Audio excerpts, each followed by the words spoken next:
সেখানে শিক্ষার্থীদেরকে উপঢৌকন প্রদান করা হয়েছে, খাবার প্রদান করা হয়েছে এবং প্রত্যক্ষ এবং পরোক্ষভাবে ডাকসুর যে শিবির সমর্থিত ভিপিজিএস এজিএস সাধারণ শিক্ষার্থীদেরকে প্রভাবিত করেছে।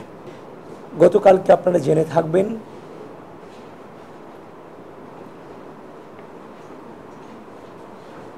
বাংলাদেশ জামায়াত ইসলামী এবং ছাত্র শিবির কর্তৃক পরিচালিত ফোকাস বিশ্ববিদ্যালয় ভর্তি কোচিং, সেখানে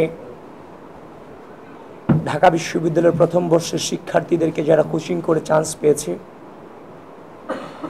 তাদেরকে নবীন বরণের নামে সেখানে একত্রিত করা হয়েছে। সেখানে আমরা দেখতে পেলাম RICL TMX, যুগের পর যুগ স্থাপনা থাকে মজবুত। ঢাকা বিশ্ববিদ্যালয় কেন্দ্রীয় ছাত্র সংসদ নির্বাচনে শিবির সমর্থিত যে প্যানেল, সে প্যানেলের ভিপি জিএস এজিএস সহ অনেকেই সেখানে বক্তৃতা রেখেছেন, ভোট চেয়েছেন। ঢাকা বিশ্ববিদ্যালয়ের কেন্দ্রীয় ছাত্র সংসদ নির্বাচনের ডাকসু নির্বাচনী আচরণবিধি ধারা ৯-এর আলোকে বলা হয়েছে, ৯-এর খ, নির্বাচনী প্রচারকালে ও নির্বাচনের দিন ভোটারদের কোনো রকম পানীয় বা খাদ্য পরিবেশন করা যাবে না। ধারা ৯-এর গ, ভোটারদের কোনো রকম উপঢৌকন বা বকশিস ইত্যাদি প্রদান করা যাবে না।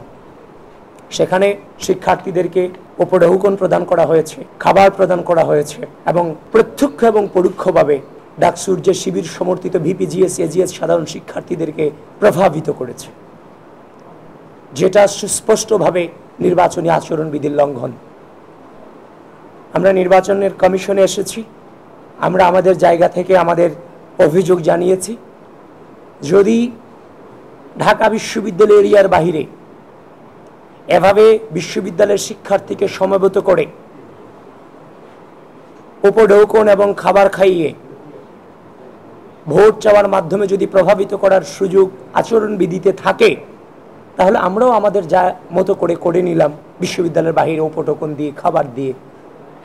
সেটাই নির্বাচনী কমিশনকে আমরা বললাম আর কি, যদি এটা হয় তাহলে এটা তো সবার জন্য প্রযোজ্য হওয়া উচিত। কিন্তু আমরা সুস্পষ্টভাবে দেখতে পাচ্ছি এটা হচ্ছে নির্বাচনী আচরণবিধির লঙ্ঘন।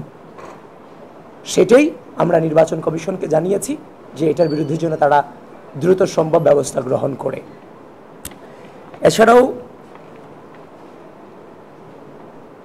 আরও একটা জিনিস, সেটা হচ্ছে যে আমরা বারবার ঢাকা বিশ্ববিদ্যালয়ের যে শিক্ষার্থী সংসদ, ঢাকা বিশ্ববিদ্যালয়ের শিক্ষার্থী সংসদ যে গ্রুপগুলো আছে, শিক্ষার্থী সংসদ 1, শিক্ষার্থী সংসদ 2, এগুলো সম্পর্কে বারবার নির্বাচন কমিশনে আমরা অভিযোগ দিয়েছি।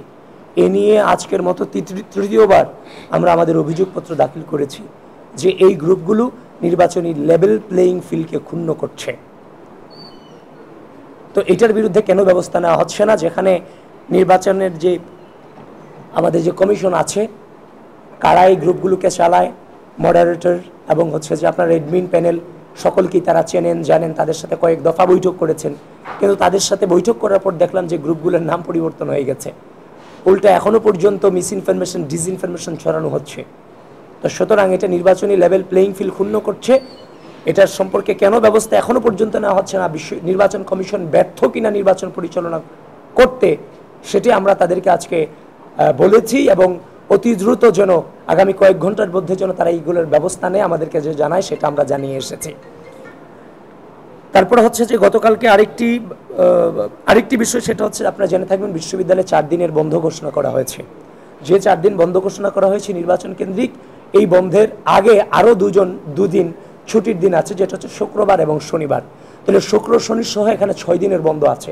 সুতরাং আপনি যখন 6 দিনের বন্ধ দিবেন, সেখানে হচ্ছে যে স্বাভাবিকভাবে আপনি অনাবাসিক স্টুডেন্টদেরকে ভোট কেন্দ্রে ভোটদানের প্রতি অনুৎসাহিত প্রদান করার মতো একটা পরিবেশ আপনি তৈরি করতে যাচ্ছেন, যেটা কোনোভাবেই কাম্য নয়। জাতীয় নির্বাচনের ক্ষেত্রে যেখানে 1 দিন বন্ধ থাকে, সেখানে আপনি কিভাবে 4 দিনের বন্ধ এবং টোটাল 6 দিনের এখানে বন্ধ থাকে, সেটা আমাদের বোধগম্য নয়। সেটাই আমরা অভিযোগ জানিয়েছি, এটা যেন কোনোভাবেই করা না হয়, কারণ অনাবাসিক শিক্ষার্থীদেরকে সেখানে ভোট কেন্দ্রে আসার ক্ষেত্রে এই সিদ্ধান্তের মধ্য দিয়ে নিরুৎসাহিত করার একটা সম্ভাবনা আছে।